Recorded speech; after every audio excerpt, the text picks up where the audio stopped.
When looking at how companies can end up promoting unethical behavior in their employees, there's no better place to start than the now well-known story of Wells Fargo and its employees' creation of questionable accounts. Let's get started.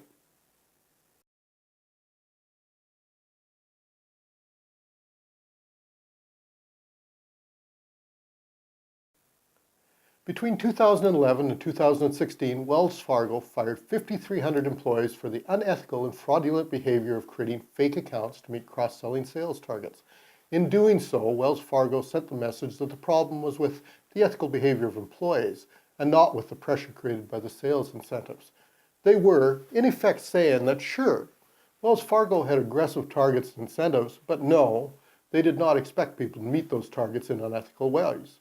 Therefore, firing 5,300 employees clearly indicated that a line existed and that line had been crossed. If there was unethical behavior, it was because of unethical employees, and firing them for code of conduct breaches was the solution. However, follow-up investigations suggested that, in reality, employees were encouraged to order credit cards for clients without customer consent. They were rewarded for creating unauthorized accounts and unauthorized life insurance policies. People who called the company's ethics hotline either received no reactions or were actually terminated. When the news broke and the fraudulent activities became public, the company continued to blame employees. It stated that the problem was not part of an intentional strategy. The exact quote, as reported by Michael Corkery in the New York Times, is, "While the bank readily admits that it created questionable accounts, it does not agree with other findings by its banking regulators, namely, that the bank's culture and business model fostered such behavior. We recognize that these instances occurred, and we want to be very open about that and make sure they don't happen again. But this was not part of an intentional strategy." So, they might be right that they didn't set out to commit fraud, but they're probably completely wrong when they say that the bank's culture and business model did not foster the behavior. Ron Carucci, in a Harvard Business Review article titled "Why Ethical People Make Unethical Choices," identified 5 ways that organizations provoke normally ethical people into making bad ethical decisions. With Wells Fargo in mind, let's look at those in detail. His first point is that an organization's culture can make it hard for people to freely speak up. There's really 2 aspects to this, and they're 2 sides of the same coin. On one side is the failure to speak up because you just know that you'll be shot down. You sit through a meeting knowing the action being proposed are going to be ineffective or ethically questionable, but you say nothing because you know how everyone thinks and you know that your contribution will be unpopular.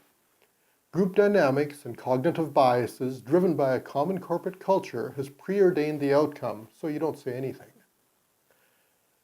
Now that's a problem, but it's not actually the biggest problem presented by corporate culture. The real cultural pressure that can make it hard for people to speak up is that people in an organization become so ingrained in the culture and used to certain ways of thinking and doing that some things just never come to mind, or if they do, are immediately rejected as unworkable. A core part of corporate culture is the common understanding of how things are done and what historically works and doesn't work in the organization. This largely acts at a subconscious level, and as such is rarely consciously challenged. People don't speak up because their subconsciously controlled cultural assumptions mean that some thoughts just never make it to the top of mind. In some organizations, this means that unethical behavior is just naturally not accepted. But in other organizations with a different culture, it means that questionable decisions and behaviors are accepted as normal and never challenged. In this case, group culture trumps personal ethics. Ron Carucci's second point is that excessive pressure to reach unrealistic performance targets can lead ethical people to make unethical decisions. This is often pointed to as the main driver in the Wells Fargo example, but in this case we're viewing it with the benefit of hindsight. We need to ask, at what point do realistic performance targets become unrealistic? Every organization needs performance targets, but when do they actually become excessive? In many organizations, it's accepted business dogma that it's better to set the bar high and miss than to set the bar too low and not achieve. I had one president of a medium-sized company describe their practice of setting everyone's performance targets at 110%. His defense was that it forced people to properly prioritize and kept people focused. Now, he wasn't wrong with that, but he also didn't recognize the risk that it created for people to cut corners or meet targets through unethical means. He was completely blind to that risk, and being an ethical person himself, he just assumed that ethical behavior was a given. People, when faced with a choice of not meeting targets or pushing boundaries a bit, will often give in to questionable behavior. And this brings us to the next point. Carucci makes the point that conflicting goals can create a sense of unfairness that leads to rationalization and compromise. In this case, the conflict is between unrealistic performance goals and ethical behavior. When people are placed in a position where they need to rationalize conflicting goals, they begin to rationalize their behavior. A classic example of this is where employees in a company operating internationally need to rationalize a local practice of bribing officials when it is not accepted in their own country. They must balance the ethical and legal constraints against bribery with a potential failure to meet internal performance goals. The people involved will rationalize the behavior in many ways, usually in ways that downplay the serious nature of the conflict. They rationalize unethical behavior as being okay because everybody does it. Or it's okay because, well, we can't dictate our morals onto their society. Whatever the excuse, it allows them to act outside of their normal ethical boundaries to meet internal goals and continue to be successful. With this, the stakes can be very high. As an example, Joshua Goodman from Associated Press described a lawsuit by Houston-based Harvest Natural Resources and Rafael Ramirez, the former president of Venezuela's state-run oil company. Ramirez is alleged to have blocked the sale of Harvest's assets because Harvest refused to pay a $10 million bribe.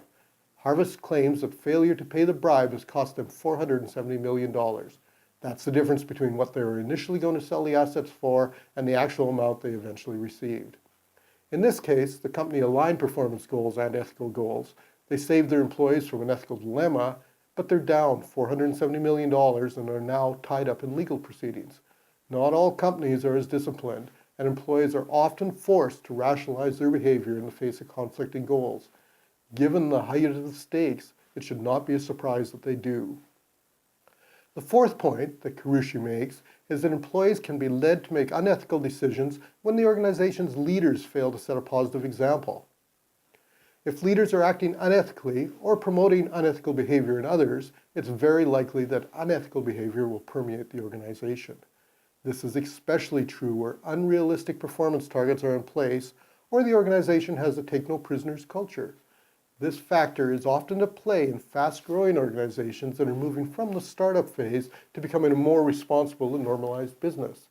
In the startup phase, aggressive management, pushing boundaries, and daring do are often required just to succeed.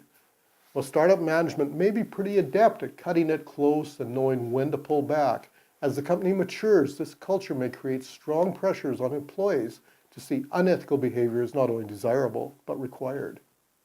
While in some cases the leaders themselves are acting unethically, often the unethical behavior occurs lower in the organization. The leader's behavior gets magnified as it passes through the ranks. Aggressive but ethical behavior at the leadership level can be easily converted to a pressure lower in the organization to undertake unethical behavior. Again, Wells Fargo was probably a good example. When they set up the cross-selling incentives, management most likely did not expect their employees to act fraudulently. However, the incentives, combined with aggressive pushing to achieve results, signaled to the organization that unethical behavior was acceptable. Even worse, when signs that this was happening became apparent, upper management chose to do little or nothing, continuing to signal acceptance of unethical behavior to meet performance objectives. Unethical behavior became normalized in the organization due to the example and signaling of leadership. The final point that is made in the article is that there is a risk if ethics is treated as an add-on that is addressed only periodically rather than being infused into every business decision. Most organizations have a code of conduct. In many organizations, the only thought that is given to ethical conduct is once per year when each employee affirms or reaffirms that they've read and understood the document, even if they haven't.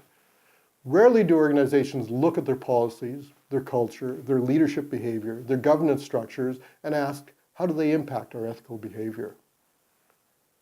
Wells Fargo fired 5,300 employees for ethical breaches, yet still had the audacity to state that their culture and business model had nothing to do with the fact that 5,300 employees suddenly decided to act unethically. Well, it's possible that Wells Fargo had a hiring policy that was especially prone to hiring unethical people. I expect that it's far more likely that normally ethical people working at Wells Fargo's were driven to act unethically by numerous factors that were fully under control of the company. In fact, studies have shown that there are 7 factors that impact ethical behavior in an organization, and a company has full or partial control over 5 of them. One of these is hiring good ethical people, but the others relate to the creation of an ethical environment within the organization. The first step any organization needs to take is to measure and understand their ethical risks. After that, the organization can ingest and align factors such as corporate culture, governance structures, leadership behavior, and specific policies to promote good ethics. If you want more background on this, Tyra's new Ethical Decision-Making workshop provides an understanding of how ethical and unethical decisions are made. It explains what can be done to measure and reduce ethical risk. It puts into focus the way people make decisions in the real world and provides an understanding of how that impacts their ability to make ethical decisions. It then focuses that knowledge to evaluate strengths and weaknesses in the organization, leading to an action plan for improving the ethical environment of the organization. If you have anything to add to this discussion, please add them to the comments below. And if you would like additional information, visit our website or email us at info@tyrastrategies.com. As usual, like or subscribe, and since we promise not to deliver these videos on a regular schedule, hit the bell to be notified about the next one. Bye for now.